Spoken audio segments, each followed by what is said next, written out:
عید کا موقع رمضان المبارک کے روزے اور تراویح کی ادائیگی کے بعد عیدگاہ میں جا کر کے 2 رکعت نماز شکرانے کی ادا کی جاتی ہے، اور عیدگاہ ایسی جگہ ہے جس کے تعلق سے ہماری شریعت نے یہ بات بتائی ہے کہ وہاں جا کر جو دعائیں مانگی جائیں وہ دعائیں قبول ہوتی ہیں۔ یہ وہ موقع ہوتا ہے کہ ہم وہاں سے اپنے لوگوں کو ایک خاص پیغام دیتے ہیں جو سماجی طور پر، مذہبی طور پر، تعلیمی طور پر اور سیاسی طور پر ان کے لیے کارآمد اور مفید ہو۔ عیدگاہ کا میدان کسی گورنر کا آفس نہیں ہے، کسی کلیکٹر کا آفس نہیں ہے، کسی ایڈیشنل کلیکٹر اور پرانت کا کسی سرکاری درباری آفس نہیں ہے۔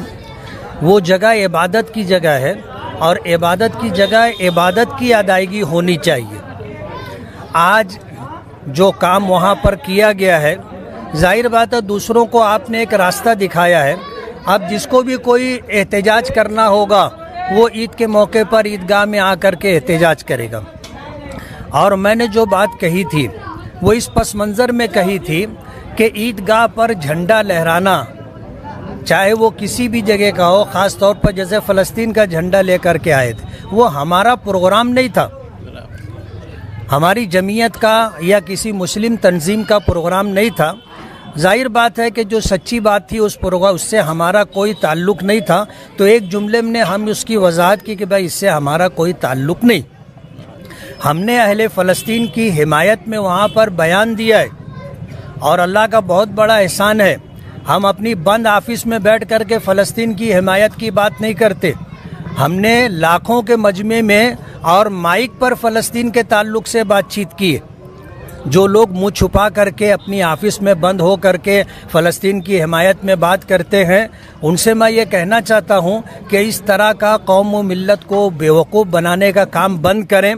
ہمیں پتہ ہے کہ جس بچے نے عیدگاہ پر جھنڈا لہرایا، آج انکوائری کے بعد یہ بات ثابت ہوئی کہ اس کے باپ نہال صاحب کے بہت قریبی اور بہت خاص ورکروں میں سے تھے۔ ایک بات۔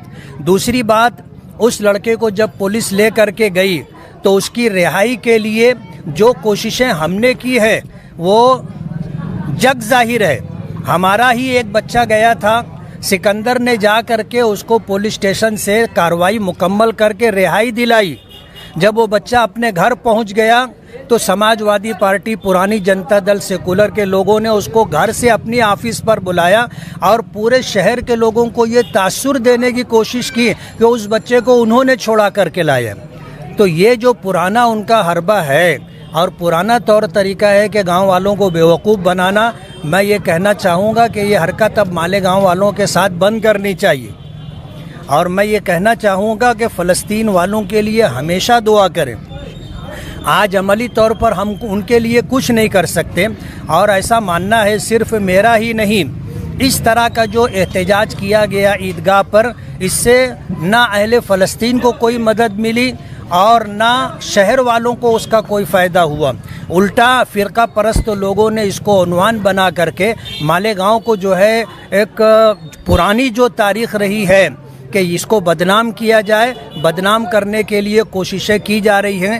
جو ہندوتوا وادی تنظیمیں ہیں انہوں نے یہ مطالبہ کیا کہ اس پر بھی کیس بنایا جائے، امام صاحب پر بھی کیس بنایا جائے، اور جو ٹرسٹیان ہیں عیدگاہ کے ان پر بھی کیس بنایا جائے۔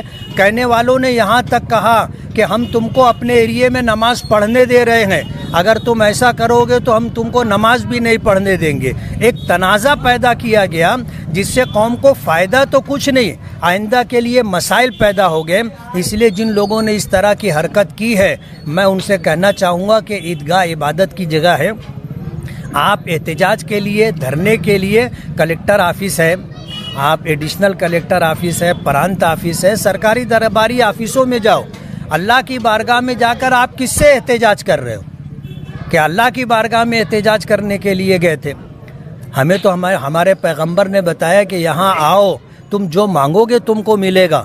تو ہم نے دعا کا پیغام دیا، دعا کی، اور دعا کرنی چاہیے۔ اس طرح کے جو ہے چھچن کرنے سے کچھ حاصل نہیں۔